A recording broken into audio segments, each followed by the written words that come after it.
Dictation start होगी 5 second बाद। Yes, जीवन यादों का एक ऐसा समूह होता है जिसमें अच्छे बुरे, हित अहित वाले, सुखी दुखी करने वाले, जहरीले और अमृतधारी यानी हर तरह के पल समाहित होते हैं। यह फूलों का वैसा गुलदस्ता नहीं होता जिसमें हम अपनी मर्जी से सुंदर और सुगंधित फूलों को सजाकर अपने किसी प्रिय को भेंट करते हैं और उस पल के लिए उसकी यादों में हमेशा बने रह जाना चाहते हैं। इसीलिए जब इतिहास लेखन की बात आती है तो अत्यधिक सावधानी जरूरी है। इतिहास लेखन काफ़ी जिम्मेदारी से किया जाने वाला काम है जिसमें जरा सी चूक आने वाली पीढ़ियों को न सिर्फ भटका सकती है बल्कि आत्म प्रवंचक भी बना सकती है। और प्रवंचना का शिकार मनुष्य न तो अपने किसी काम का होता है और न ही देश या दुनिया के लिए। इतिहास गवाह है कि प्रवंचना का शिकार व्यक्ति राजा हो या रंक अपना निवास कर डालता है। इतिहासकारों को हमेशा याद रखना चाहिए कि इतिहास लेखन की त्रुटियों का भी अपना इतिहास होता है, कोई इससे बच नहीं सकता। इसीलिए समय समय पर इतिहासकारों के ऊपर अंगुली उठती रही है। नेशनल बुक ट्रस्ट के चेयरमैन गोविंद प्रसाद शर्मा ने यह कहकर फिर से इस बहस को छेड़ दिया है कि नए तथ्यों के आधार पर इतिहास का पुनर्लेखन किया जाना चाहिए। उनकी इस बात में दम है। यदि नए तथ्य सामने आए हैं जिन्हें पूर्व के इतिहासकारों ने नज़रअंदाज किया हो तो निश्चित रूप से उसे दुरुस्त किया जाना चाहिए। लेकिन उन्होंने यह भी कहा कि बच्चों के पाठ्यक्रम में जो इतिहास पढ़ाया जा रहा है उसमें अभी ज़्यादातर पराजय का उल्लेख है, जबकि उन्हें युद्ध में जुझारूपन की भावना के बारे में बताया जाना चाहिए। उनकी दूसरी बात संशय पैदा करती है। हमें भूलना नहीं चाहिए कि मनमाफिक इतिहास लिखने वालों ने पहले ही हमारा काफ़ी नुकसान कर दिया है। दरअसल इतिहास पुनर्लेखन से ज़्यादा ज़रूरत इस बात की है कि उन तथ्यों, घटनाओं या भावनाओं को इतिहास में जगह मिले जिन्हें पूर्व के इतिहासकारों ने विभिन्न वजहों से नज़रअंदाज किया हो।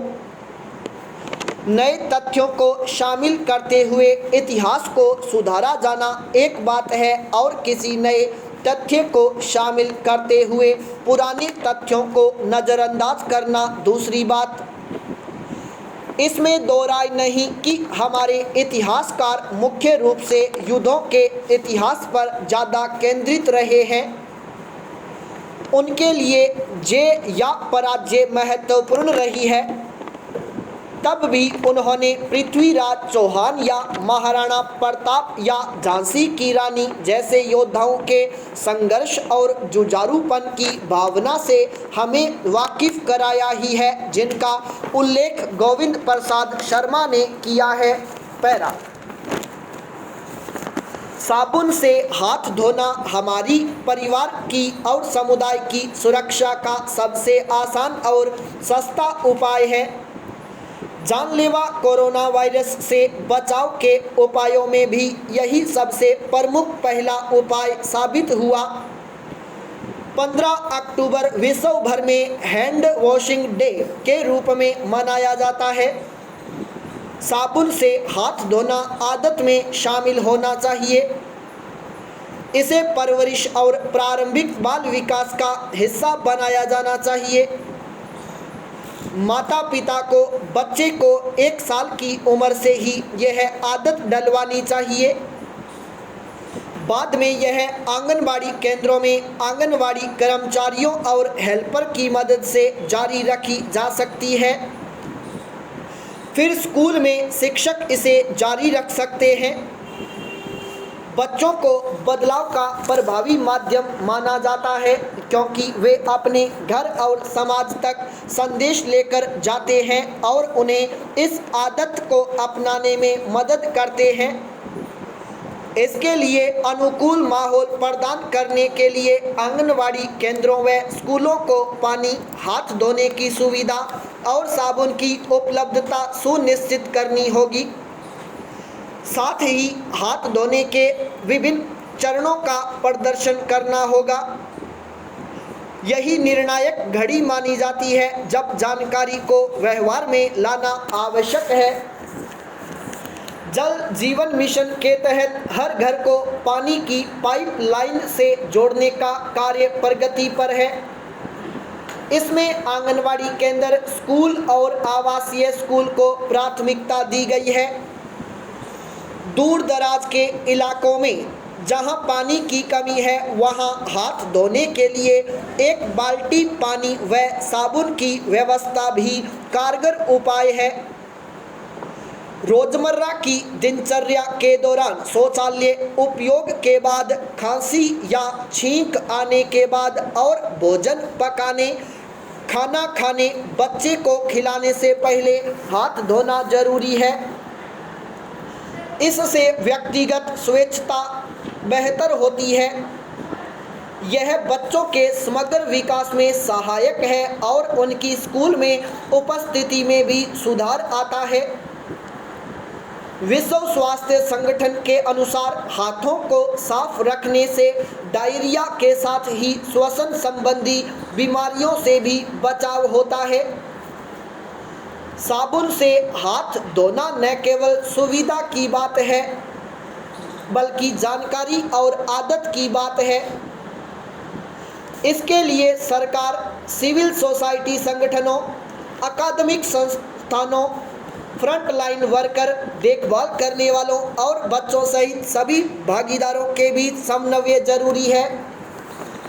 इसी से इस वर्ष के ग्लोबल हैंड वॉशिंग डे की थीम हमारा भविष्य हमारे हाथ में है, आओ साथ मिलकर आगे बढ़े, सार्थक हो सकेगी।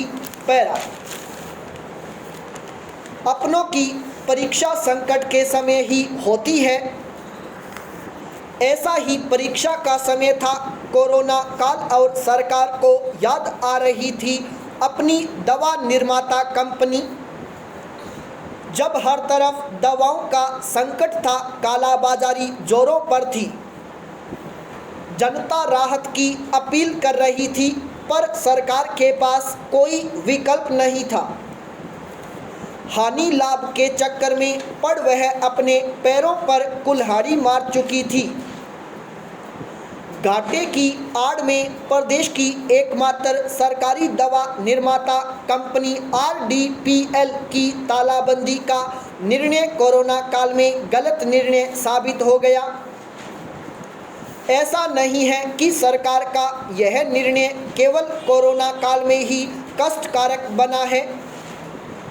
इससे पहले और इसके बाद सरकार की निःशुल्क दवा योजना के लिए भी यह निर्णय नुकसानदायक ही रहा है। इसके अभाव में सरकार एक ही प्रकार की दवा की 3 अलग अलग प्रकार से खरीद कर रही है। जाहिर है दवा कंपनियां फायदा उठा रही हैं और प्रदेश की जनता पर आर्थिक बोझ बढ़ा रहा है। हालात ये है कि निःशुल्क दवा योजना के लिए 600 करोड़ की दवाएं Rajasthan medical services corporation limited खरीद रहा है, तो पेंशनर्स के लिए कॉनफेड अलग से 200 करोड़ रुपए सालाना की खरीद कर रहा है। इतना ही नहीं, स्थानीय स्तर पर अस्पताल भी करीब 200 करोड़ रुपए की खरीद कर रहे हैं। RDPL शुरू होती तो दवाओं के इस मक्कड़ जाल को सुलझाने में बड़ी भूमिका निभा सकती थी। सार्वजनिक हित के कामों में नफा नुकसान देखना लोक कल्याणकारी सरकारों का दायित्व नहीं है। जनता कर के रूप में वित्तीय संसाधन सरकारों को सार्वजनिक हितों का ध्यान रखने के लिए ही मुहैया करवाती है।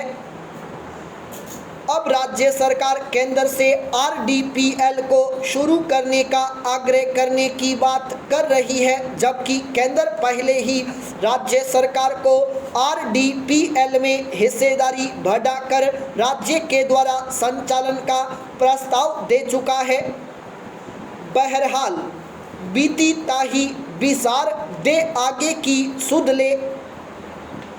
अब जबकि राज्य सरकार हालात से सबक ले इस दवा फैक्ट्री को चलाने की मंशा जता रही है, तो बजाय एक दूसरे के पाले में गेंद फेंकने के इसे जल्द से जल्द शुरू करने के ठोस प्रयास किए जाने चाहिए।